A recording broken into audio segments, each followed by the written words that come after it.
आप सारे साथी जानते हो कि संगठन का उद्देश्य,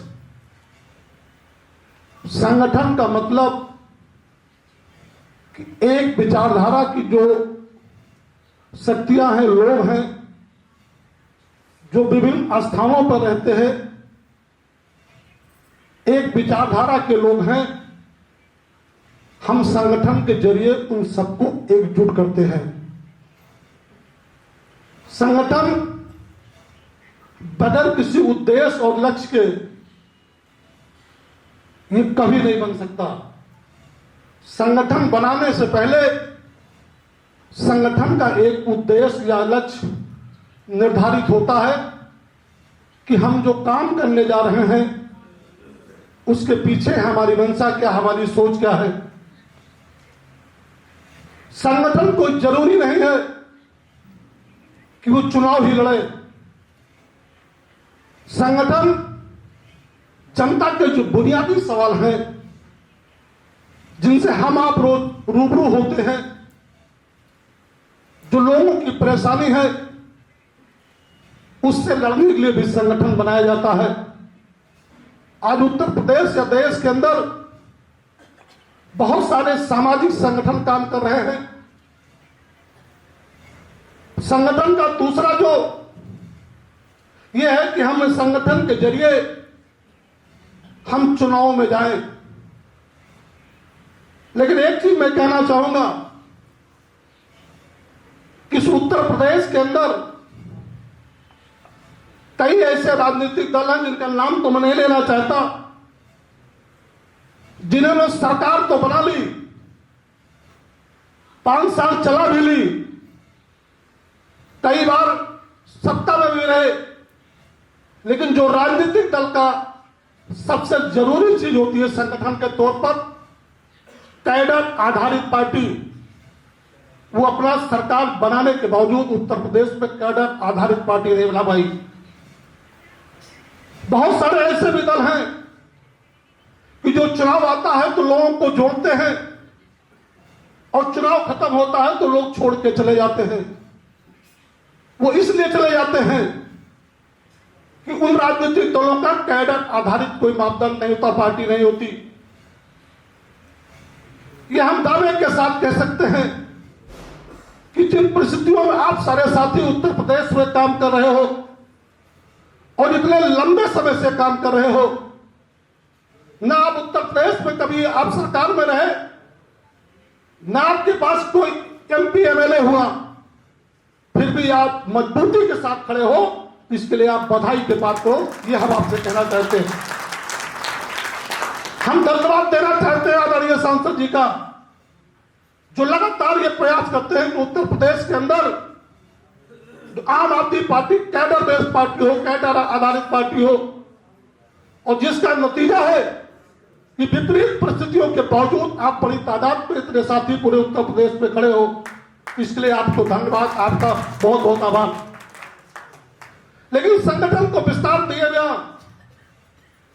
उत्तर प्रदेश के अंदर जहां जाति, धर्म और नफरत की राजनीति है, उस राजनीति को खत्म करने के लिए, उसका जवाब देने के लिए, एक नई राजनीति उत्तर प्रदेश में स्थापित करने के लिए आपको एक मजबूत संगठन बनाना पड़ेगा। वो संगठन गांव से लेकर, कस्बों से लेकर, जिले से लेकर और प्रदेश स्तर तक का संगठन मजबूत होना चाहिए। कोई भी संगठन सबसे ज्यादा मजबूत तब कहा जाता है जब उसका गांव का संगठन मजबूत होता है, क्योंकि सबसे ज्यादा जिम्मेदारी उस गांव के साथी की होती है। उसी के बदौलत आप चुनाव में वोट लेते हो, वही साथी आपका चुनाव में खड़ा होता है और जिसकी बदौलत आप चुनाव जीतते हो, वोट पाते हो।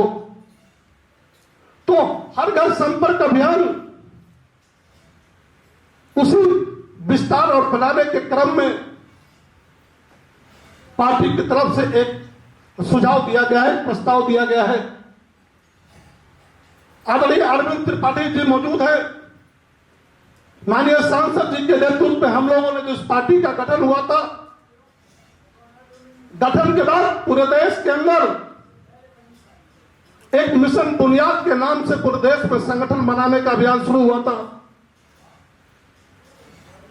और बहुत सारे साथियों को देश के अंदर 4-5 जिलों को एक एक साथी को जिम्मेदारी दी गई थी। मध्य प्रदेश के 5 जिलों की जिम्मेदारी हमको भी दी गई थी।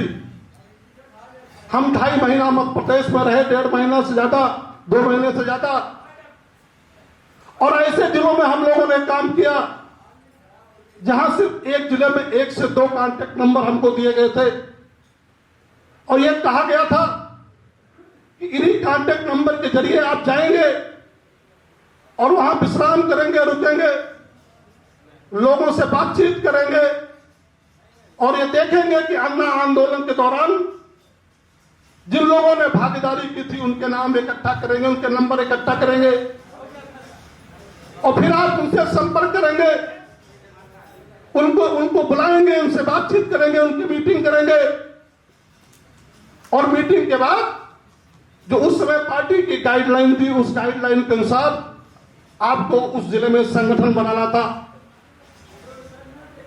तो हर घर संपर्क अभियान उस बुनियाद को आगे बढ़ाने का काम करेगा। ये मेरा अपना मानना है और मेरा सुझाव भी है माननीय सांसद जी को कि यह अभियान, हर घर संपर्क अभियान चलने से 2-3 फायदे होंगे।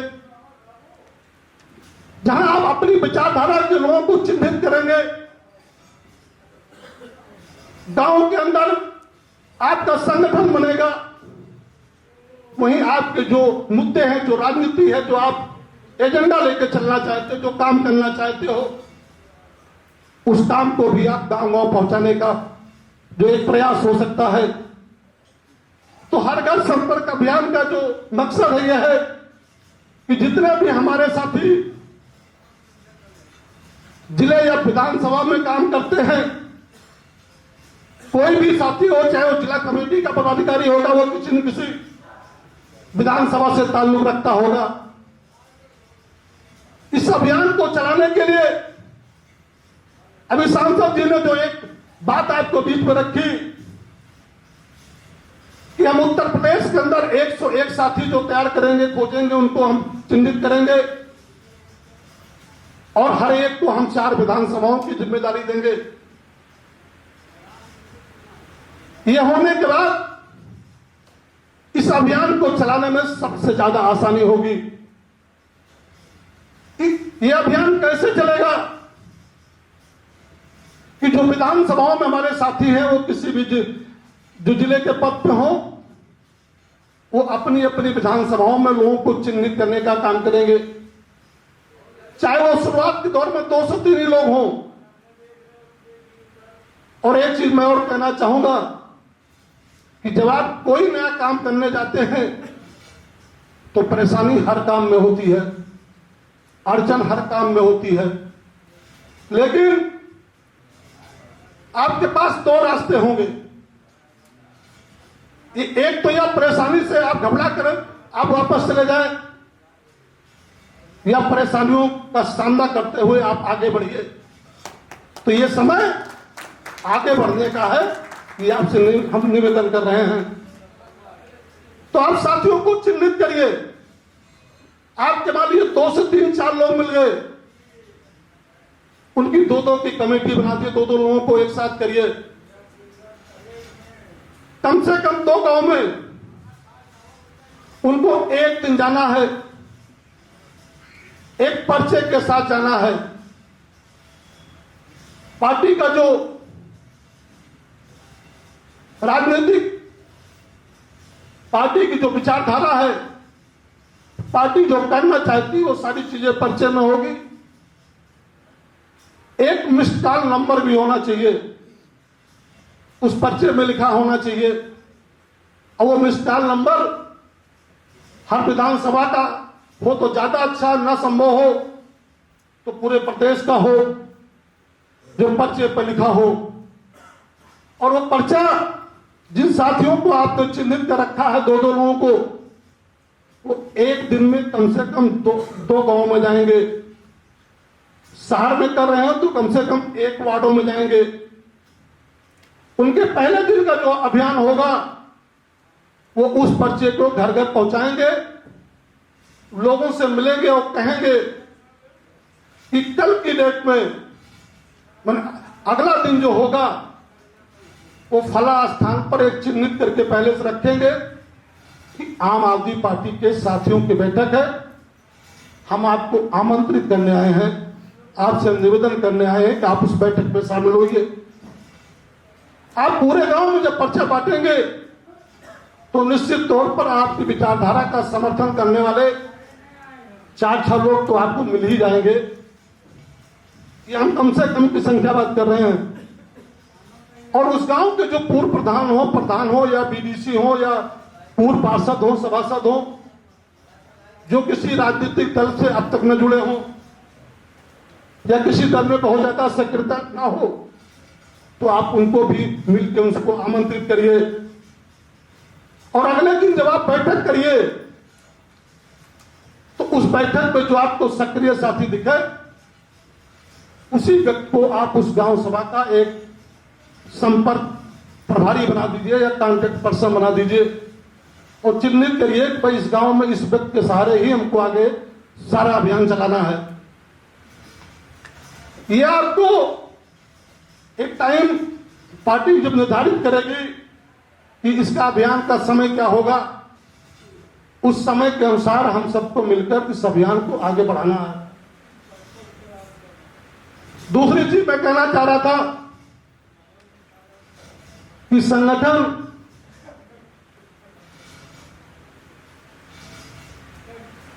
जिन दलों के पास है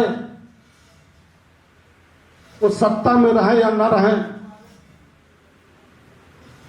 लेकिन वो संगठन लंबे टाइम तक संघर्ष करता है। और जिनके पास संगठन नहीं है, सत्ता चली जाती है, फिर उनके साथ संघर्ष करने वाला भी कोई नहीं बचता है। क्योंकि जो लोग सरकार में जुड़ते हैं उनका किसी न किसी उद्देश्य और मकसद से जुड़ते हैं। सरकार चली गई तो उनका मकसद खत्म हो गया, जो अगली सरकार आएगी उसके साथ खड़े हो जाएंगे। और उत्तर प्रदेश में एक जो और भी राजनीति है, उस राजनीति के खिलाफ भी हम लोगों को मजबूती से लड़ना है। एक राजनीति है कि पहले घर गिरा दो, बाद में उनको कंबल दान देने पहुंच जाओ। वो छत छीनकर कंबल दान देने की जो कला इस उत्तर प्रदेश में राजनीति हो रही है, उस राजनीति के खिलाफ हमें आपको मजबूती से लड़ना है। हर गरीब मजदूर आम आदमी की बात को अपने संगठन के जरिए पूरी ताकत से उठाना है।